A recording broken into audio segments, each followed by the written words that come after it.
Kia ora and welcome to this episode of the Amme Austenite. I'm Frances Duncan, an author and the founder of the Jane Austen Society of Aotearoa, New Zealand. My special guest today is Amme. Kia ora. And we are discussing Letter 33 of Lady Susan. Letter 33, Lady Susan to Mrs. Johnson, Upper Seymour Street. This ecclesiament is rather provoking. How unlucky that you should have been from home. I thought myself sure of you at 7. I am undismayed, however. Do not to meet yourself with fears on my account. Depend upon it, I can make my own story good with Reginald. Mannering is just gone. He brought me the news of his wife's arrival. Silly woman. What did she expect by such manoeuvres?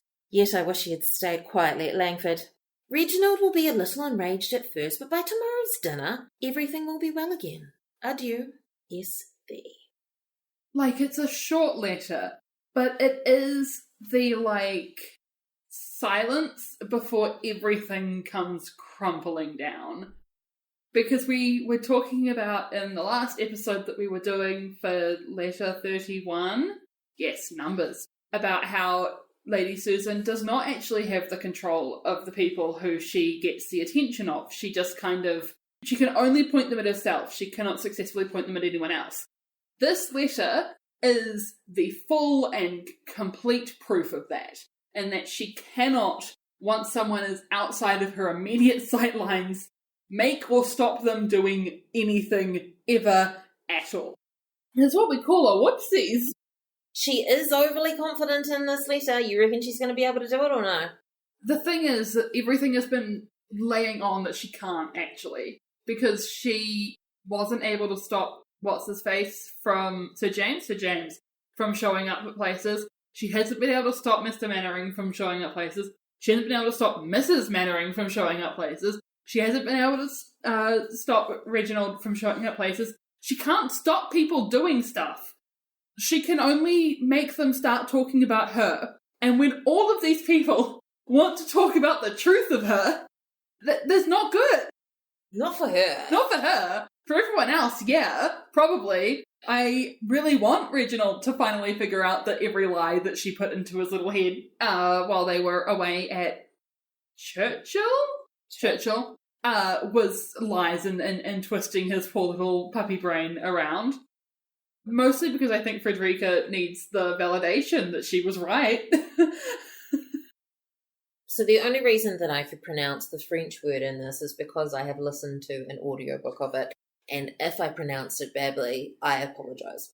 I said before we started recording that I would not be reading this letter. Not because it was, too long or too tangled or because I don't like no, just because of that word. I refused to try and read that word out loud on a recorded podcast. Just not doing it. I saw that it was italicized and I thought, no. Whereas I'm willing to sacrifice myself for you, dear listener. Yeah, I don't love you that much. And that is very Lady Susan of me.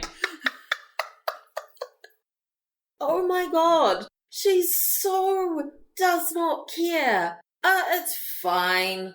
I have a little tantrum and I'll fix it. Don't worry. How swiftly these letters come in relation to each other. Because letter 31 is half an hour before Mr. Mannering is expected to show up. And in this one, he has just left. This is a dinner. Sure, this is probably an awkward date with your ex semi-formal dinner, so probably took a couple hours. But, that's still only a couple hours. This is a big tower of lies to start being unravelled in just a couple hours. Because people couldn't just be sitting in a drawing room not drawing attention to each other. Well, this is the thing. It builds the tension so much more because we've had the letters going from Churchill to London and Parklands, that it's been at least a day, possibly several days, between letters, sometimes weeks. And here it is just a couple of hours. The tension is building. Yeah. And you don't get, in this one and a couple of the previous ones, you don't get the moment where the letter switches to being very much more a recollection of dialogue. You get some of that in the earlier Frederica and Mrs. Vernon. Mrs. Vernon, thank you.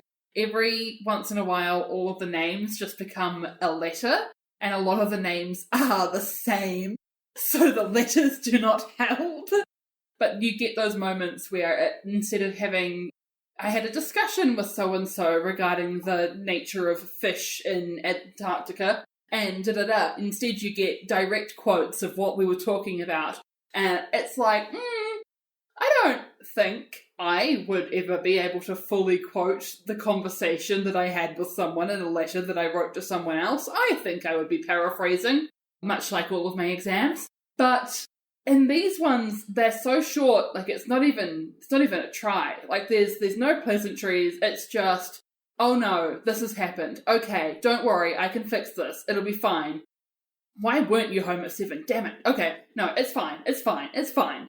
But also, as you were saying, they're a couple of streets away from each other, presumably. So it's more like sending notes than sending letters. It's passing notes in class. And I want to know the reaction to, like, the poor, like, message runners who are, like, running back and forth between these two houses and just, like, watching whatever drama's going down, just being like, not my problem.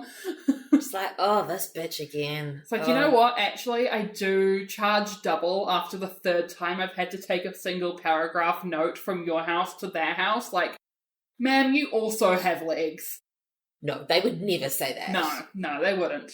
But I can dream. All I want in life is for every customer service facing person to have one consequence-free moment to be able to say exactly what they think about a customer. Just once. Just once. To be able to just say it. And I feel like so many people in this version of London would be using that one shot on Lady Susan. So yesterday I went shopping in Otaki, and there are two shops right across the road from each other that are actually the same store, but they just happen to have two storefronts, and they have a note on the door saying, due to some crime, we are requesting the people with large bags bring them to the counter or open for inspection. So when I went into each shop, I went up to the counter and said, would you like me to keep my bag here? And they were so touched that I asked.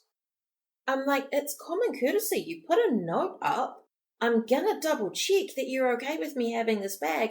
It's not huge, but I don't want you to be uncomfortable with me in your store. But they were so delighted that I took the time to ask. And I'll be honest, speaking as someone with semi-recent retail experience, most of that delight is also that you read a sign. Because the amount of people who will stare directly at a sign, seem like they're reading it, and then turn and ask you a question that is answered on the sign is inconceivably closer to 100 than 0%. They're bitching about Mrs. Mannering as well. Silly woman. What did she expect by such manoeuvres? They called her a silly woman earlier, I'm pretty sure, as well. Like, she married such a charming man. Of course he's going to flirt with other people. And it's like, no. Somehow, I think you had more to do with this situation than you're letting us believe. We should not blame the woman involved. We should also put some blame on the men. It's a bit difficult when we know Lady Susan. Yeah. So we know that she went in and seduced him, but he also allowed himself to be seduced. He did. Like, we need to think this. Why is it always the woman that's the homewrecker as opposed to the guy who's sleeping with somebody else? Yeah. If you're having a monogamous relationship, have a monogamous relationship. Yeah. Mrs. Mannering, I'm not sure we ever get a letter that is from her at all. I think she deserves better. She does. She deserves to be able to be as furiously angry at Lady Susan and Mr. Mannering as she needs to be. The fact that she can't stop Mr. Mannering from doing anything is very of the times, I feel. And frankly, as Lady Susan has been trying to hook another husband to do probably the same things that she does anyway, I feel like Lady Susan shouldn't be able to cast any stones, She's gonna fuck around as well.